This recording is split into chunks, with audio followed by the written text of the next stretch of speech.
Hey everybody, you are listening to the Fiscal Feminist Podcast, where we will be tackling real financial issues so women can eliminate fear and take charge of their lives. I am your host, Kimberlee Davis, and I am the Fiscal Feminist. So let's get to it. Whatever that salary amount is that you want, say it out loud to yourself enough times that it doesn't sound crazy coming out of your mouth. It has to sound normal, right? Even if it was crazy to me, it was what was the right salary for that job. And they did lowball me. I want to say that too. When I got the initial offer, it was much lower than what I ended up getting because I pushed back. I had somebody help me prepare. So I knew how to handle that conversation. I didn't say, oh, my family needs more money, or I really think I deserve. No, I didn't say anything like that. I said, based on the scope and scale of this position and what I understand the responsibilities to me, this is the salary number that's appropriate from whatever. And I had prepared that speech and it worked. If you don't ask, you don't get. And it also can affect your livelihood. Look at how it has changed your life because you advocated for yourself. Hey everybody, welcome to our podcast today. Before we start, I just want to let everybody know that we are now launching the YouTube channel with video. So you will be able to actually watch this podcast if you so choose to. So check it out. It's YouTube on YouTube. It's at The Fiscal Feminist, and you will actually see me and my esteemed guest for today, Sheefteh Khalili, who I have known for 4 years, and she has been very integral to my development as a fiscal feminist. So I'm very, very lucky to have this very accomplished lady in my life. And this is kind of a new format, so I'm excited to launch it because I thought it would be really useful if people understood what my advice has done to help other people get to their end game and improve their financial situation. Nothing like, real people who have real experiences using real advice. So that's what I'm trying to accomplish. I recently posted on Instagram if anyone would like to be on my podcast and work through a financial problem or whether it's something to do with personal finance or investment strategy or relationships and money or how to talk about money, I would love to have you on my podcast so that we could work through it together and come to some resolution and strategy by the end of the podcast. So it'd be like a consultation and a podcast all in one. So please check that out. It's in the link in my bio in Instagram. You can just go on there and you can sign up to do it. Tell me a little bit about yourself and we will get you on this podcast. So I would appreciate anybody checking that out. So welcome, Sheefteh. Thank you for joining me today. Thank you for having me, Kim. I'm so excited to be here. We met about 4 years ago, and it was at a very, it's probably at the beginning stages of me launching the Fiscal Feminist platform. I was doing a small speaking engagement in Newport Beach, California, and it was in association with Sheefteh, which is an organization that's affiliated with the University of California at Irvine. It's an organization that helps women learn more about investing their money. And Sheefteh was in the audience that night, and she asked a bunch of questions and then reached out to me and said, I have some questions. You want to have a drink? And I was like, yeah, let's do it. At which time she promptly told me, you've got to change your Instagram page, girl. And you got to do this because this is her specialty, right? She knows a lot about, marketing and branding and getting the message out in a really good way.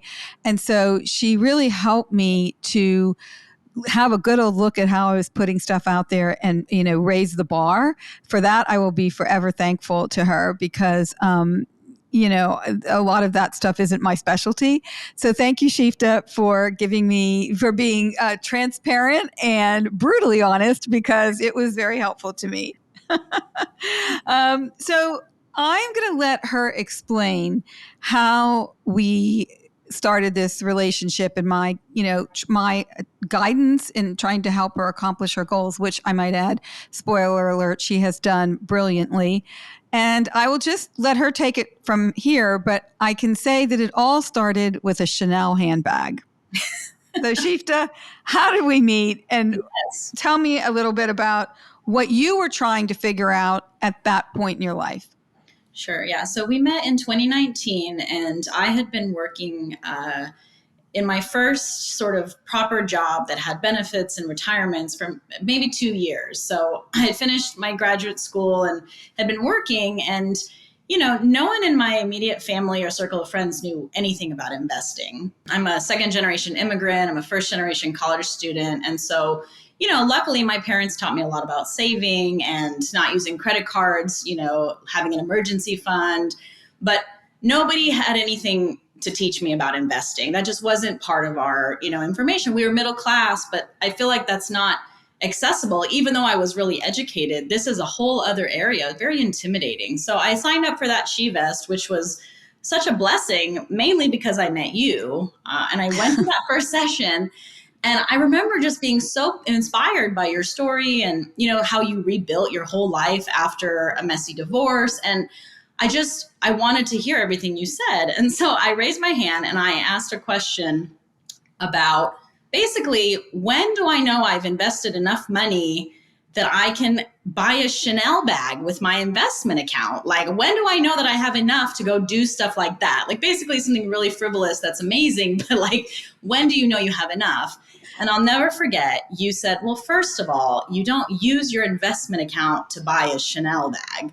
If you want to buy a Chanel bag, you make an account in your bank, you name it Chanel, and you contribute $100 a month or however much every month until there's enough money in there, and then you go buy a Chanel bag. That's how you do that. And it was the most tangible advice that anyone had ever given me about basically how you make, a purchase of that type, that it's sort of like these arbitrary things like, you think, I have to have this amount of money before I can do that. But it's like, well, no, actually you have to have a strategy, right? And in order to achieve it. And then after that, we started a series of conversations, which we can get into, that really helped me basically set myself up as I've moved forward in my career and gotten better jobs and made these different life changes that allowed me to do those much more intentional and strategically. That was really key, is that I wasn't just going through the motions hoping it was all going to work out. That's not real. Right. That's not how it works. Right. It doesn't just work out. You have to set a strategy and then follow it, right? And I think one of the things that, like, when you asked me that question, it wasn't like, I didn't want to weigh in and say, well, you shouldn't buy a Chanel bag because that's super expensive. And, why would anybody waste all that money on a Chanel bag? Well, first of all, I am no stranger to loving a handbag and a pair of shoes. Okay. So I get it. What I want everyone to understand, and I hope and I think that you and I have had a lot of conversations about this, is that we should all be aspirational. Right? We all have those things that we want to do. And money is a means to an end. I'm not saying you should spend all your money. You need to save some of it. You need to worry about retirement. You need to worry about the emergencies, but you also need to live your life and enjoy life, because every single day is precious.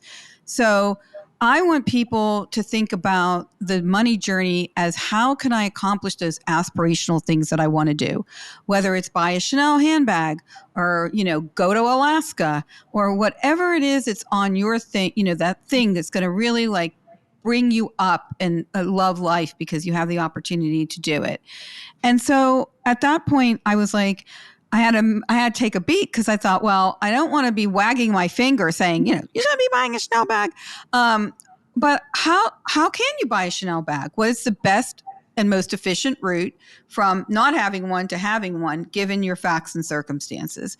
And I think that was also eye-opening for me, because I was, again, at the beginning of this program, and when you're an investment advisor like I am, you tend to think very linear. You're a linear thinker about many of these things. Invest your money in a brokerage account for your taxable account, have your retirement savings, emergency fund, and everything is like very packaged and in buckets, and it doesn't really often incorporate people's real lives. So it was really, really a great question. And honestly, we've become great friends, and it was a perfect and wonderful moment in life when, two people come together and you're like, yeah, I'm going to know this person till the day I die. So what did you do next? you had, give me a little picture and the audience of where you were as far as your job, your 401k savings, kind of like how you were handling your finances. Did you have a budget? Like, where were you at that point? We're going to call that ground zero. Sure. So ground zero. So like I said, I already had an emergency fund and I didn't have any debt. So that I think is really important to say. I had that. And how did you know to have an emergency fund? How did you know that already? Well, my parents were immigrants from Iran, and I think honestly, they knew enough about how to protect their money, and they were never going to invest because there's risk associated with that. You know, if you have limited money, you're not going to do things like that, right? But they knew enough about saving and cash. In fact, I think they probably saved a little too much in cash now that I reflect back, but Probably. how would they have known any better, right? And I wanted to take what I learned from them and go to the next level, right? About okay, now how do I maximize and optimize? I didn't still have enough income to really make a significant impact, right, in a big brokerage account. But I had access and I had a lot of questions. And so I remember you were so kind to say, hey, like, let's get a glass of wine. You know, I'm happy to help you. And I printed out every bank statement I had and every document I could bring, and I put it all in front of you. And I basically followed your guidance like gospel because I was like, okay, I have this access right now to this woman who's helping people who have hundreds of millions of dollars. Like if I listen to her now with my tiny little amount of money, it will help me grow to this place that, you know, I had listened to a lot of podcasts, Kim. You know, I was trying to get into this. I listened to Dave Ramsey, and that kind of stuff never resonated with me because I'm like, I don't want to drive a used car. I don't want to, you know, not get Starbucks. Like that's not enjoyable for me. But that doesn't mean that you can't be successful and have savings and enjoy your life, right? And I think that have a decent car and have a Starbucks once in a while. Yeah. Right. Yeah. So anyway, so we met, and you know, I tried to increase my retirement just by a little bit, but I just really didn't have a lot of extra income. But the key moment happened about 9 months later after I had met you. I got a new job, and it was like a 35% increase in my salary or something like that. And I called you. It's amazing. That's a large increase. Yeah. Yeah, it was a large increase, and I knew it was a big deal. But thank God I knew you because I called you and I said, hey, I got this new job. I could really use some advice basically on what do I do with my money before it even started. So we got together, and you basically said, before you ever feel that money, you have to maximize your investment in your retirement account before you ever feel it. Because once you feel it, you're going to want it, right? But if you never felt it, over. The more money you have available to you, and I mean, unless you have that money personality that is like a real saver and you're so analytical about it, once you feel money, and hey, I'm a poster child for this, you will spend it unless you have a game plan before you even know that you have it. You have to pretend that it doesn't exist. And then once you get everything sorted out, maxing on your 401k, having some automated investments or savings, then you can take what's ever left over and go have some fun. But I want to ask you a quick question. Sure. Before you got the promotion, what did we do? Because I think you started actually doing an automated kind of deposit, very small, to your investment account. And I believe you were at Vanguard at that point. I was, yeah, that's right. So I had set up a Roth IRA at that time. I had done that before I worked at the university, just because some friend of mine had did it, not for any real reason that I knew was the right thing to do. But yeah, you know, you told me at that time, okay, you need to be contributing monthly to this or try to max it out, because at some point you're going to get, you know, you're not going to be able to have this account anymore once your income gets too high. And so, you know, I understood from then, like, okay, so at the beginning of every month from back then, I was investing a little bit into my retirement, $100 into my Chanel account, and then right, because you did start the Chanel account in your bank before you got the promotion, and not knowing you were going to get the promotion, and you were like, okay, I'm going to get the Chanel bag, and I'm going to just, you know, when it gets to that magic number, which I think is probably around $7,000 with taxes, bada bing, bada boom, I'm going to be wearing that Chanel handbag and I won't have a debt hanging over my head. I can walk around and say, I own this baby. So yeah, so you actually took steps before you got this amazing promotion. So I just want everyone to know she didn't know she was getting a promotion, and she started to take steps within the purview of what her parameters were at that moment. And that's exactly what everyone should do. Like, we're all not going to make bazillions of dollars. So we have to work with what we have.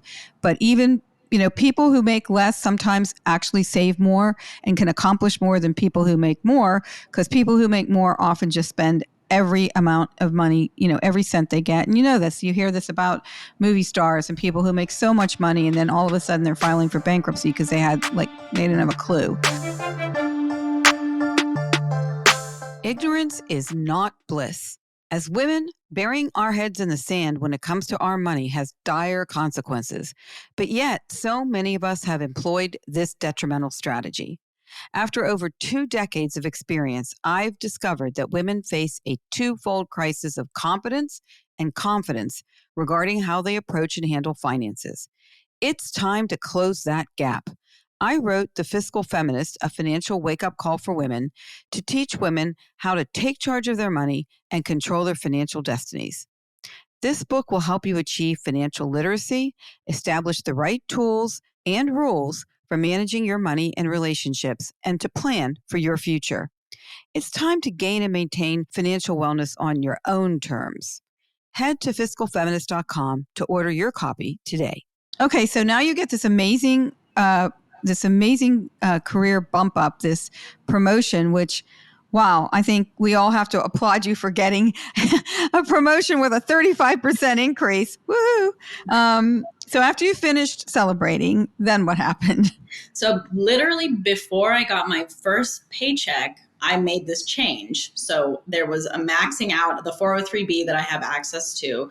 I maxed it out. So maybe I had been contributing $500 before, and then it went to whatever, $1,800 or whatever the maximum amount right, is. Because that's about, maybe at the time it was like $20,000 a year. Right.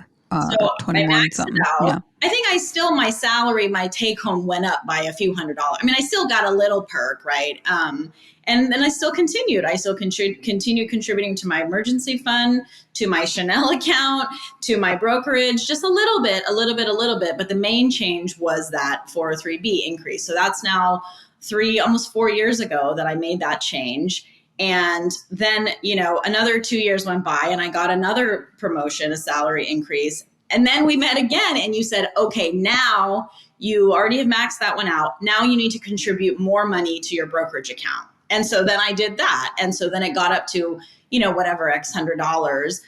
And then basically the way that I've done my life is I have a budget, a rough budget, right? But at the beginning of every month, before my paycheck even comes to me, the retirement is pulled out, right? The day it comes in, there's a bunch of automations that happen. I automatically pay all my bills. So my mortgage, my car payment, whatever, from within the first 5 days of the month, all this stuff happens. I automatically contribute to my brokerage account, to my savings account, to my Chanel account. And then I basically live my life. And then I the only thing I do then is I pay my credit card week to week.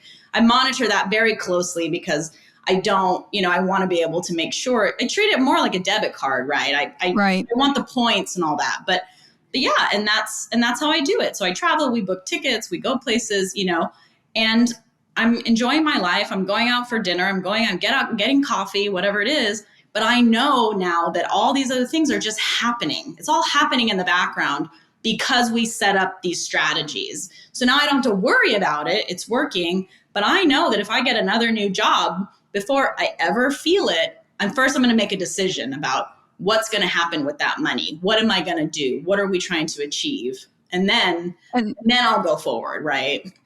And I think your strategy, I mean, I know it's not for everybody, but I know for me, it is. I'm very similar to you with this credit card thing because as everyone who's ever listened to this podcast knows, I've had, multiple experiences with burgeoning credit card debt, whether it's through the divorce or post-divorce, whatever.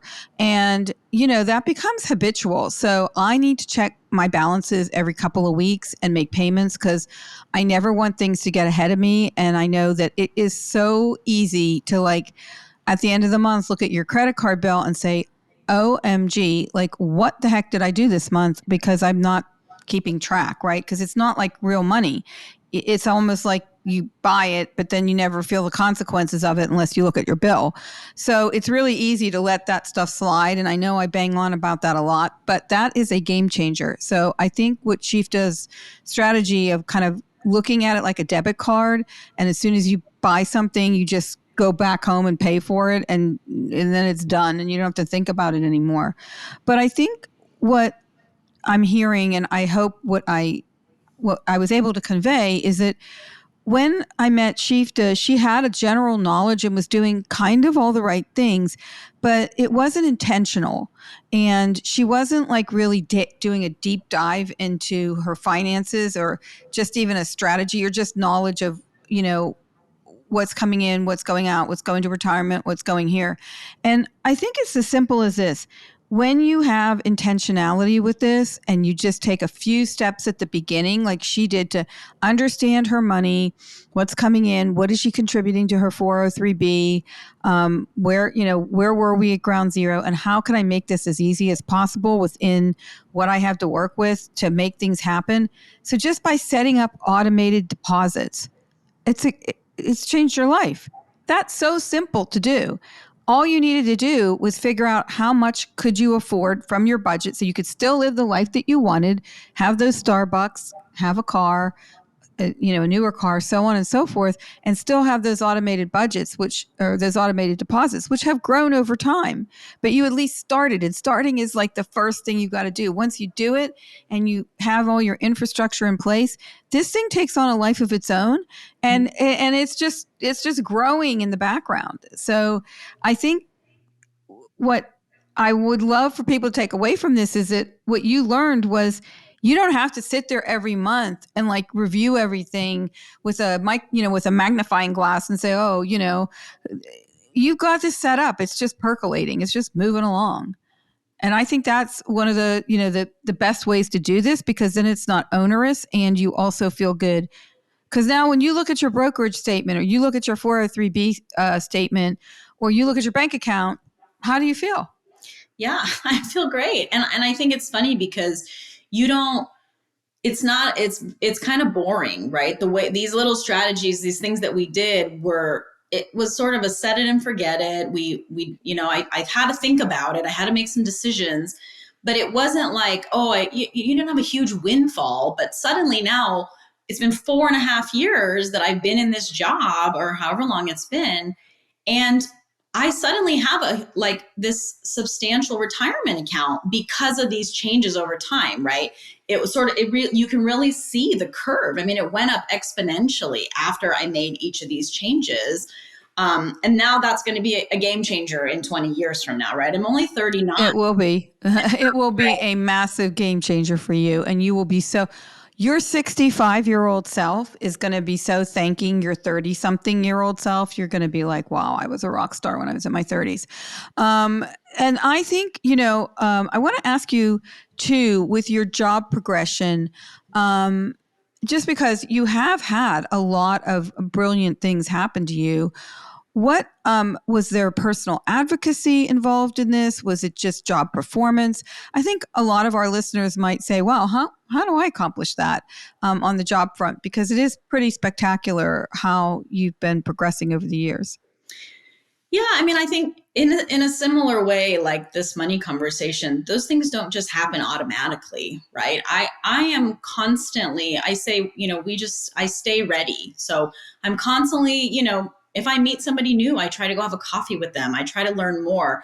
I try to surround myself with people that are smarter than me, that are further along in their careers, because that's the only way I'm going to learn and I'm going to grow, right? And when I saw an opportunity to push, to apply for another job, it was because I had women who had been mentoring me and helping me, guiding me, including you, to tell me, hey, yeah, go for it. Listen, you have to. And I think it's, people stay a little bit too long often in their jobs because they just don't know what to do next, right? But there's always something you can do. It's not like all or nothing. The same thing we're talking about with savings, right? Is that you can go be meeting people, you can be learning, you can do a certificate, you can whatever in the meantime until an opportunity emerges. But yeah, I was very intentional in my career strategy. And so you saw this job, it was like posted within the UCI system or different job. So yeah, okay. yeah. So I saw it, and somebody basically gave me some guidance, and I thought I wasn't qualified, and she said, well, why not? You should go for it and see what happened. And that's been really interesting also, Kim, because in this job, I'm pretty much the youngest person in the room. I'm often the only woman. I'm definitely the only woman of color most of the time. And that's very intimidating and very difficult, right? I mean, the imposter syndrome and the experience but I think it's the only way is to keep pushing and to try to be in these spaces and provide that education. And I think what you do that's so important is that you have provided this knowledge and giving access to women. And I feel like I'm trying to do that in another way, right? It's sort of shining a light is like, let me just show you what I did. You don't have to figure it all out by yourself. Like, look, this will work. Just do this little thing. It's okay that you don't understand exactly what an index fund is, but I'm telling you, this is going to work. So, and the risk is low, et cetera, et cetera. And I think it's like, we need those people that we can trust and believe in that will give us that guidance just to get to the next step, right? Until we're ready for more guidance. Because it's quite intimidating to try to take it all in at once, right? Or yes. I mean, it's a lot. It's a lot, whether it's the career choices you make, investment, savings. A lot of women are single moms. They've got that whole thing to deal with in addition to all these other options and things in their life they've got to, contend with. And that's it. I mean, I always hope that if someone gets like one little nugget of information from whatever I'm doing to help them move along, then that makes it all worthwhile.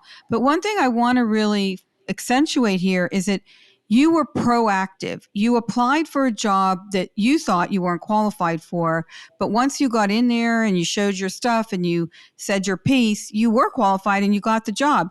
That's the thing. We tend to make ourselves smaller, or we're afraid of rejection. And, what was the worst that could have happened? You wouldn't have gotten the job. So what? You would still had your other job. So we have to take these chances, but more importantly, we have to be proactive. Like, if you're at a company that has job postings, you should be monitoring that all the time to see if you can find a promotion. You need to find some mentors within your company. You had some women that you could speak to, whether they're women or men.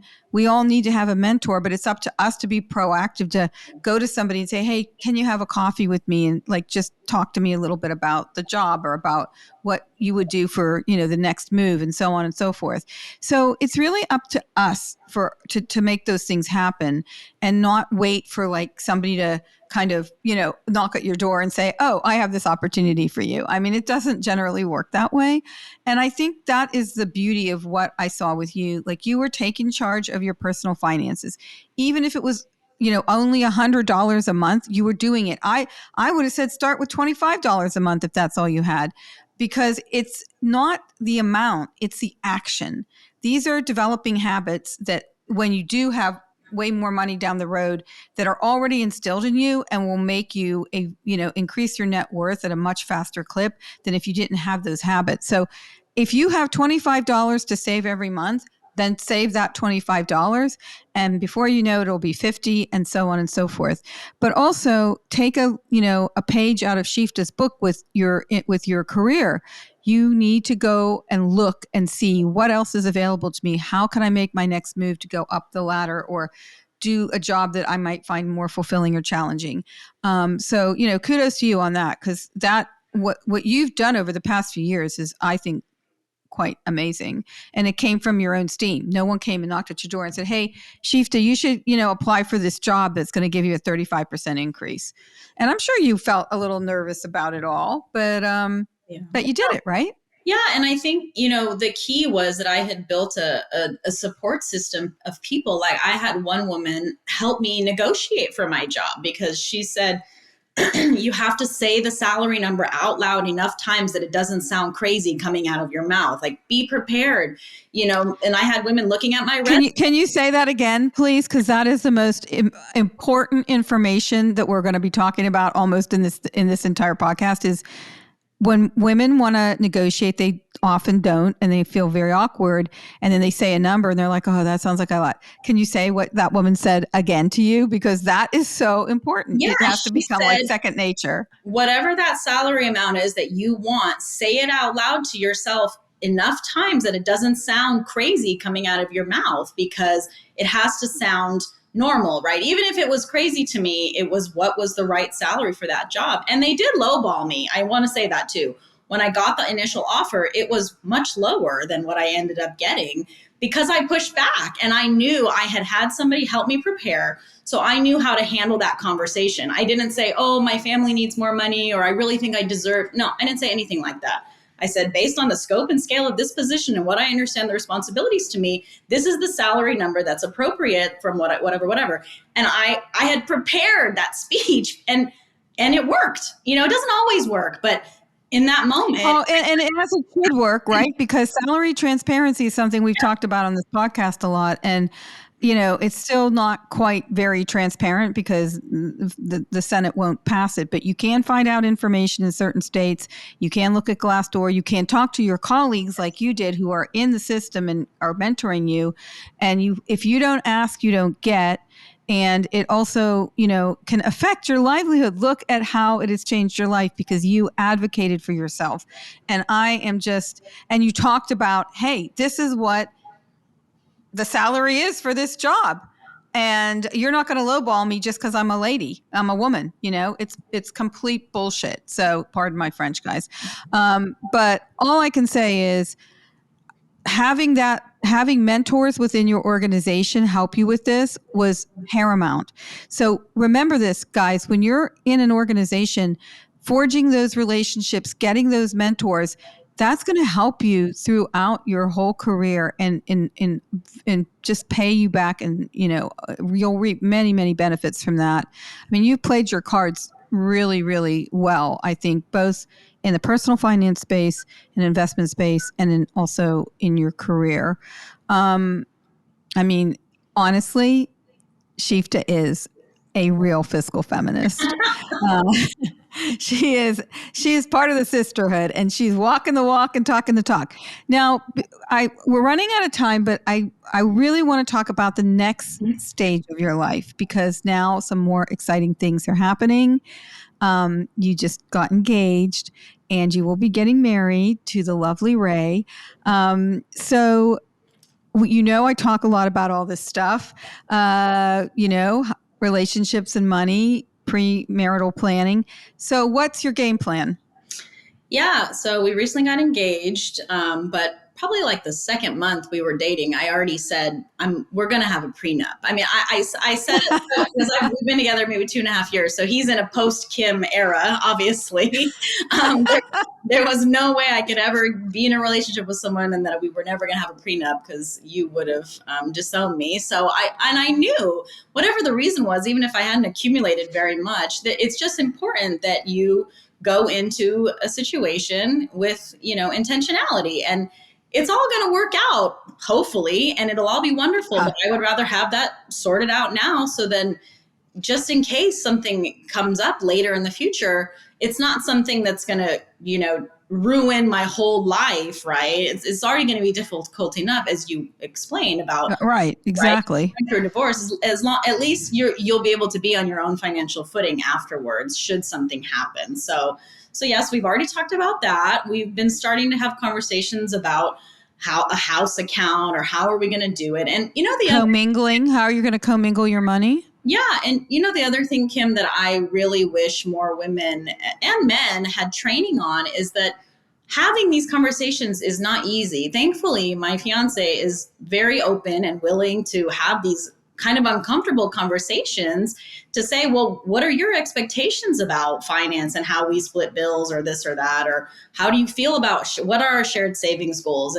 But there's not a lot of tools out there for this. There's a lot more, No. And I think we all really need those, because I don't want to be arguing about you spent this much on the credit card. Like, that doesn't seem like something that I want in my future. So now is the time we need to have these conversations, right? Everyone is raised differently. He was raised in a different sort of set of financial information than me. And we have to come to a middle ground about how are we going to use credit cards together? How are we going to, save, etc. And before we And have you spoken about what property will remain separate? Yeah, so basically everything before we go in is our own, and then we'll have our own shared savings, we'll have a shared account for our bills and whatever. And then so spoiler alert, I never bought a Chanel bag, actually. I think it's important for me to say, I never actually bought the Chanel bag. My advice to her was buy an Yves Saint Laurent one for $3,000 and it will be cheaper than the $7,000 on the Chanel, and it'll look awesome. Just saying. I did buy that bag. But no, so that account now, Ray and I actually use it together. It's just called the Fun Fund, and he contributes to it too. So every paycheck, we both contribute to this account. And we went on a cruise to Alaska with the money, and now it's back to zero, and we're rebuilding again to do other fun, anytime we bought Beyonce tickets with it or whatever, because it's just on the side. It's just for frivolous enjoyment, right? So the Chanel account still stands symbolically. It doesn't have the same name anymore. It will forever. It's moved on to bigger and better things. Yeah. But so when you started talking to each other about this stuff, over time, has it become easier? I think once you, start the process over time, then it becomes just like anything else you discuss in your life. Whether it's, are we going to put an addition on our house, or are we going to go out to dinner tonight? Because it's just like part of your habitual, hey, let's talk about finances, and it doesn't have to be awful. And do you guys actually have different money personalities? Yeah, we do. And I think it was important to ask more questions about, what did you learn about credit cards growing up? How did your family members, what did you learn about saving? What did you learn about this? And Ray has a son that's, might become my stepson. He's 10 years old. And now we're having conversations about, are there financial flashcards for kids? Because we want to make sure that this young man becomes an adult that understands how to do this, right? So that he doesn't have to have some of the struggles that Ray has shared with me about, credit cards and things that he didn't learn young enough.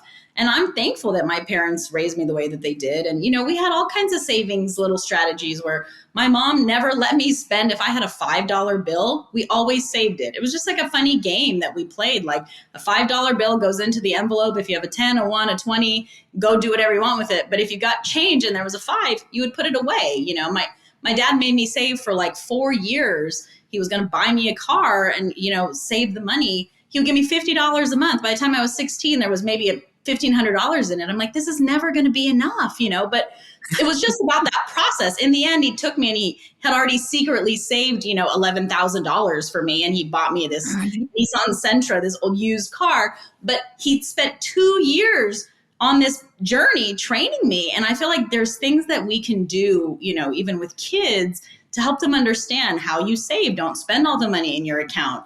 And that's a lot of what Ray and I talk about now, because it's like, we want to make sure that this is such a critical education that everybody needs to have, because this is freedom. I mean, if you don't have this education, you're sort of trapped. You're just constantly controlled by your money, and you're not controlling your money. That's right. And it is debilitating. And I mean, not to go off on a tangent, but only 3 states in the country have financial literacy as a requirement in high school. Yeah. That's 3 states. Not many. And I think now they have certain debit cards and things for children, and maybe, starting a savings account, the debit account or checking account, the debit account is linked to, and kids understanding, like, if you only have this amount of money, you can't buy that, and the concept of saving. But it does come down to the parents. And I think people are just so busy trying to get through the day sometimes, they don't have time to really impart this information to their children. I know I was very remiss in doing that. And I think my kids learned a lot seeing me go through my divorce. So they got education by fire, because they were also kind of suffering through some of the stuff I was in real time. But that is an appropriate way to educate your kids. So I agree with you. And so also, you must be having some conversations about the expenses towards Ray's son and how he's going to get the college education. So these are the kinds of things, if you talk about now, when it happens 10 years from now, there is not going to be this big, like explosion. Well, I didn't know that, or I didn't agree to this. And also, even if you don't even make any hard and fast decisions immediately on that score, at least you started the conversation, and it's not judgmental. Like, he had a different upbringing than you did. It wasn't that his parents were bad. It was just like, some people just do not have the financial knowledge. Most people don't. The fact that most people only have less than $450 in their emergency savings accounts in this country says that actually you are in the minority and he is in the majority. Yes. But I think, all of this stuff that you and I have been talking about over the years has benefited you. And I think this next stage, and I see it with my daughter as well, who just recently got married, is they had a system about commingling. They have a system about one credit card that's shared, and they each keep their own credit running as well. How they do their trips, like you guys. It just keeps things like they don't have to fight about money now. That's right. Yeah. And it's the same thing, right? Ray and we already have systems. We don't live together yet, but we already have systems on how we save things or how we do trips. And yeah, the first time it doesn't have to be awkward, but it's like, hey, can we just talk a little bit about how you feel like the right way to handle this is, so that we can make a decision about it. And then now we have a system, and now it just carries on. Right. And I think that's the same thing, is there has to be intentionality in that also, right?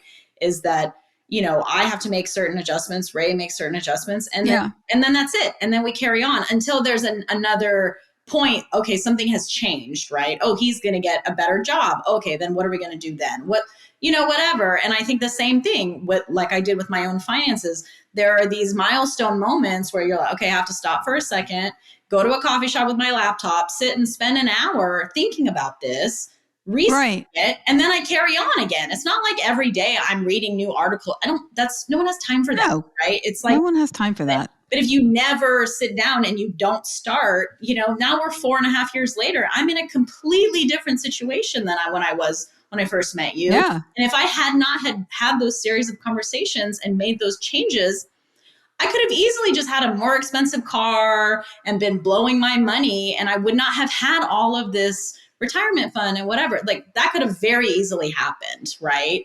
And also, like, you're going into your marriage with your personal infrastructure set up. Yes. So there's not like this turmoil where one person's a mess and and then you have to say, well, how are we going to fix this person's situation before we get married?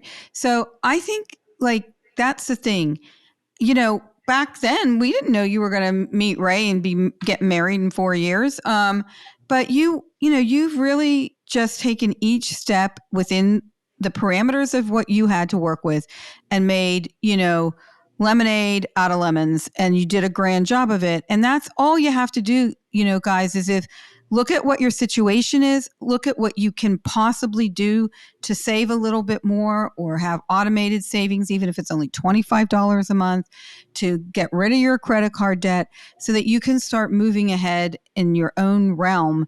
And then if you want to commingle at a later time with someone that you meet, you have your act together and you can help them, maybe get their act together. And so you have a nice, calm relationship. And one of the things I think that you are talking about that I think is so important is that you are recognizing that you and Ray are both stakeholders and that you have to negotiate and compromise. It's like any other thing in life. It's like a job. It's like even in personal relationships. No one's going to, be heavy-handed about it. I don't care who makes more money. You're both stakeholders and it has to be best for both of you, and you both have to compromise. And when I talk about people talking about money and also getting prenups, it's not because I want someone to take a more strident approach and overwhelm the other person. This is for both people to feel comfortable. Same thing like in the prenup with my daughter, where we put the formula about how you get compensated if you stay home with children, whether part-time or full-time. It may be her, it may be Sam, I don't know. But whoever does it is going to get the benefit of that formula. So it's about both people. It's not one person taking, a kind of heavy hand. And I think it sounds like that's what you and Ray have been doing. Yeah, very much so. And, I'm so grateful to have him because, I didn't know we were going to get married when but I blurted it out in the second month just in case, right? Yeah, listen, it's Just in case we do.